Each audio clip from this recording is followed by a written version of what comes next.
മലയാളികൾ പണ്ടുകാലം മുതലേ സർപ്പക്കാവുകളും സർപ്പാരാധനയും ഉണ്ടായിരുന്നവരാണ്.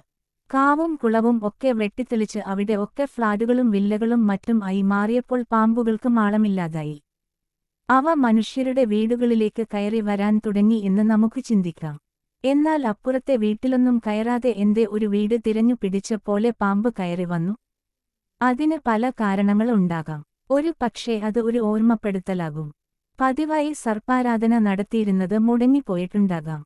അല്ലെങ്കിൽ എന്തെങ്കിലും നേർച്ച മറന്നുപോയിട്ടുണ്ടാകാം. പ്രത്യേകിച്ച് സുബ്രഹ്മണ്യസ്വാമി ക്ഷേത്രത്തിലോ ശിവക്ഷേത്രത്തിലോ വല്ലതും കൊടുക്കാം എന്ന് ഉദ്ദേശിച്ചിട്ട് ചെയ്തിട്ടുണ്ടാകില്ല. യാത്ര പുറപ്പെടുമ്പോഴോ അല്ലാതെയോ പാമ്പിനെ കാണുന്നത് നല്ലതാണ്. പാമ്പ് കൃഷിക്കാരന് മിത്രമാണ്. ധാന്യങ്ങളും കിഴങ്ങുകളും ഒക്കെ തിന്നു നശിപ്പിക്കുന്ന എലിയെ പിടിച്ചു തിന്നുന്നത് കൊണ്ടാണ് പാമ്പ് കൃഷിക്കാരന് മിത്രമാകുന്നത്. വീട്ടിൽ പാമ്പ് കയറി വന്നാൽ അത് ഐശ്വര്യമാണെന്നും പറയപ്പെടുന്നു. എന്തോ നല്ലത് നടക്കാൻ പോകുന്നു എന്ന് ദൈവം നമ്മെ അറിയിക്കുന്നതാണ്. സാമ്പത്തികമായി ഉയർച്ച ഉണ്ടാകും എന്ന് ഉറപ്പാണ്. ചില ദോഷങ്ങൾ ഒഴിഞ്ഞു പോവുകയും ചെയ്യും.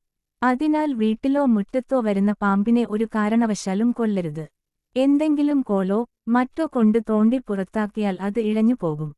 ഭാരതീയ വിശ്വാസങ്ങളനുസരിച്ച് ഹിന്ദുക്കളെപ്പോലെ ജൈനമതസ്ഥരും ബുദ്ധമതസ്ഥരും പാമ്പിന് സവിശേഷമായ സ്ഥാനമാണ് നൽകിയിരിക്കുന്നത്. അതിനാൽ നമ്മുടെ പൂർവികർ ഭൂമിയുടെ രക്ഷകരായി പാമ്പിനെ ആരാധിച്ചിരുന്നു. നമുക്കും അതിനെ ആ രീതിയിൽ തന്നെ കാണാം.